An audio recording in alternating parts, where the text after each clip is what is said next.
अस्सलाम वालेकुम नाज़रीन, जहांदेव अब्बासी एक नए प्रोग्राम के साथ हाज़िर है। साइफ़र केस जो मरकज़ी केस इस वक्त इस्लामाबाद हाई कोर्ट में ज़ेर समाअत है, उसके ऊपर बात करेंगे। इस केस पर समाअत जो है वो मंगल तक मुलतवी कर दी गई है और इस्लामाबाद हाई कोर्ट की जानिब से ये कहा गया है कि अब ये केस जो है वो बहुत मुख्तसर दौरानिए में हम इस केस को कंक्लूड कर लेंगे। ज़रा इस केस के बैकग्राउंड के ऊपर बात करते हैं और फिर आपको बताते हैं कि किस अंदाज़ में इस केस को चलाया गया है और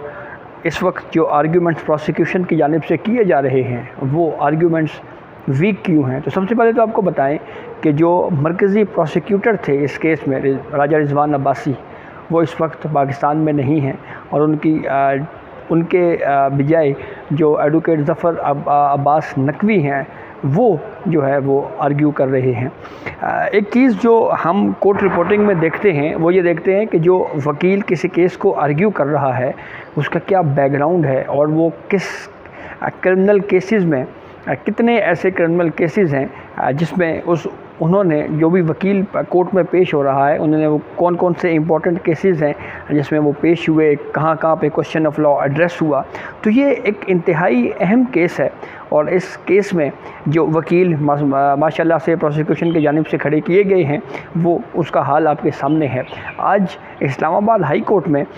इस केस की प्रोसीडिंग के दौरान प्रोसिक्यूटर की जानिब से ये मौक़िफ़ इख्तियार किया गया है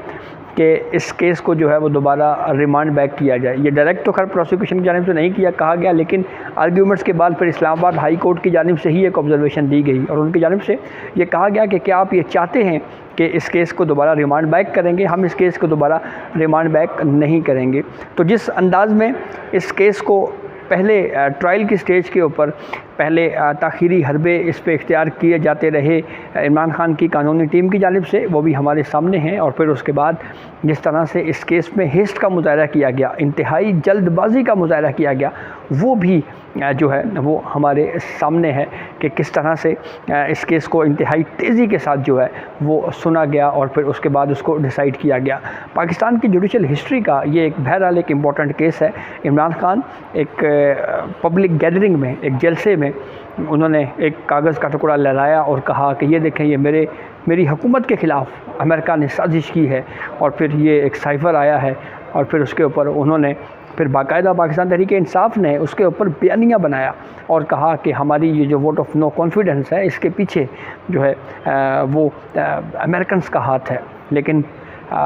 वो सबको पता है कि वो बुनियादी तौर के ऊपर एक अटेम्प्ट थी, एक कोशिश थी कि वोट ऑफ नो कॉन्फिडेंस से बचा जाए। एक कॉन्स्टिट्यूशनल प्रोसेस है जो आइन ने बिल्कुल वाज़े तौर के ऊपर लिखा हुआ है कि वोट ऑफ नो कॉन्फिडेंस के ज़रिए प्राइम मिनिस्टर को हटाया जा सकता है और वो एक आइनी प्रोसेस अडॉप्ट किया गया और उसके तरीके से इमरान खान जो है वो आवाम का एतमाद खो बैठे और यूँ फिर शहबाज शरीफ जो है वो वज़ीर आज़म बने थे। तो ये एक पूरा एक प्रोसेस था जो कॉन्स्टिट्यूशन ने दिया हुआ है, वो तय किया गया। लेकिन इस प्रोसेस से बचने की फिर जो दूसरी अटैम्प्ट पाकिस्तान तहरीक-ए-इंसाफ़ ने की थी वो ये की थी कि इस वोट ऑफ नो कॉन्फिडेंस की रूलिंग के ऊपर जो है वोट ऑफ नो कॉन्फिडेंस की तहरीक के ऊपर एक रूलिंग दे दी गई और उस रूलिंग को रिलेट किया गया आर्टिकल 5 से, लॉयल्टी टू द स्टेट से। और फिर उसके बाद ये कहा गया कि ये तहरीक अदम एतमाद जो है ये इसको रूलिंग देकर गैर आइनी करार दे दिया गया। तो वो रूलिंग सुप्रीम कोर्ट में चैलेंज हुई और फिर सुप्रीम कोर्ट ऑफ पाकिस्तान ने ये असूल तय किया कि जब एक मरतबा अदम एतमाद की तहरीक आ जाए तो फिर उसके ऊपर तो वोटिंग के अलावा जो है वो और कोई चारा नहीं है। यूँ फिर अदम एतमाद की तहरीक के ऊपर वोटिंग होती है और फिर उसके बाद इमरान खान अवान का जो एतमाद है वो खो बैठते हैं, वज़ीर आज़म नहीं रहते, नए वज़ीर आज़म आते हैं। ये तो उसका पूरा बैकग्राउंड हुआ। अच्छा, इसी मामले के ऊपर एक मुबैना ऑडियो भी सामने आई जिसमें इमरान खान ये कह रहे हैं कि हमने इस साइफ़र के साथ खेलना है। ये भी आर्गूमेंट वैलिड है कि इस तरह की ऑडियो टेपिंग जो है ये नहीं होनी चाहिए। ये जो है इसकी लाइट जो प्राइवेसी की का जो हक़ है ये उसके अगेंस्ट है। लेकिन क्या करें, ये वही इमरान खान हैं जो जलसे और तकारीरों में ये कहते रहते थे कि मेरी अगर कोई इंटेलिजेंस एजेंसी अगर कॉल टेप करती है, कॉल रिकॉर्ड करती है तो मुझे उससे डरने की कोई ज़रूरत नहीं है क्योंकि मैंने कुछ करप्शन नहीं की, मैंने कुछ गलत नहीं किया। तो ये बहरहाल इमरान खान का एक स्टेज के ऊपर ये व्यू रहा है और फिर बाद में जब उनकी अपनी की हुई कॉल टेपिंग सामने आना शुरू हो गई तो फिर उन्होंने इसके ऊपर जो है वो काफ़ी ज़्यादा क्रिटिसिज्म भी किया। और बस जहाँ पे प्रोसिक्यूशन की जानिब से इस केस को ख़राब किया गया है, वहीं पे उसके साथ साथ जो कानूनी टीम प्रोसिक्यूशन की जानिब से इस केस में खड़ी की गई और इस वक्त जो कुछ हो रहा है वो हमारे सामने है। और इस सब के बावजूद और सबसे अहम बात, इस केस में जिस तरह का बेल के केस में सुप्रीम कोर्ट ऑफ पाकिस्तान के एक 3 रुकनी बेंच ने जो फ़ैसला दिया, उसकी वजह से भी बहुत ज़्यादा सवालात उठाए जाते रहे हैं। जी हाँ, इमरान खान और शाह महमूद कुरैशी की ज़मानतों की दरख्वास्तें सुप्रीम कोर्ट ऑफ पाकिस्तान में आई थी और उन ज़मानतों की दरख्वास्तों में सुप्रीम कोर्ट में मेरिट्स के ऊपर पूरा केस ही उड़ा दिया था और सुप्रीम कोर्ट ऑफ पाकिस्तान की जानिब से ये कहा था कि जी हमें तो ये नहीं बताया गया कि इस साइफ़र की वजह से जो है वो किस मुल्क को फ़ायदा हुआ है, किसको नुकसान हुआ है, और अभी जो है इस हवाले से कोई एविडेंस नहीं प्रोवाइड किए गए। तो जिस अंदाज़ में सुप्रीम कोर्ट ऑफ पाकिस्तान ने भी एक ज़मानत के केस में इस मामले को के मेरिट्स को टच किया, उसके ऊपर फिर हाई कोर्ट्स की जानिब से जो इस्लामाबाद हाई कोर्ट है उसकी जानिब से एक ऑब्ज़र्वेशन भी हमने केस में देखी, जब इस्लामाबाद हाई कोर्ट ने कहा कि जो कुछ सुप्रीम कोर्ट ने किया है कि आप चाहते हैं कि हम भी आपके साथ वही करें। तो ये माशाल्लाह से हमारी अदालतें हैं और वो जो मेन केस अभी हाई कोर्ट में है, लेकिन उससे पहले ही सुप्रीम कोर्ट ऑफ पाकिस्तान ने अपना माइंड दे दिया और ये कहा कि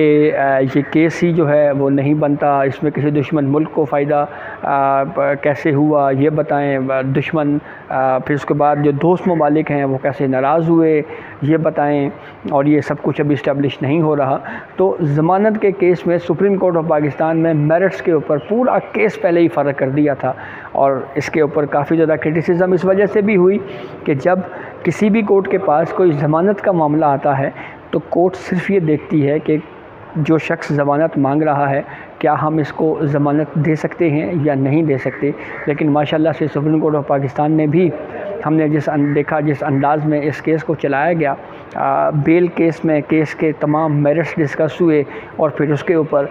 ज़मानत दी गई। ठीक है, ज़मानत अगर बनती है तो कोर्ट्स देती हैं, इसमें कोई बुरी बात नहीं है। अगर कोर्ट इस बात पे कन्विंस नज़र आई कि किसी केस में फ़लाँ शख्स का बेल की हकदार है, फ़लाँ शख्स हकदार है बेल का, तो फिर उसको बेल दी जाए। लेकिन जो मरकज़ी ट्रायल है उसको मुतासिर नहीं किया जाता, अदालतें काफ़ी मोहतात रहती हैं। लेकिन यहाँ पे इस केस में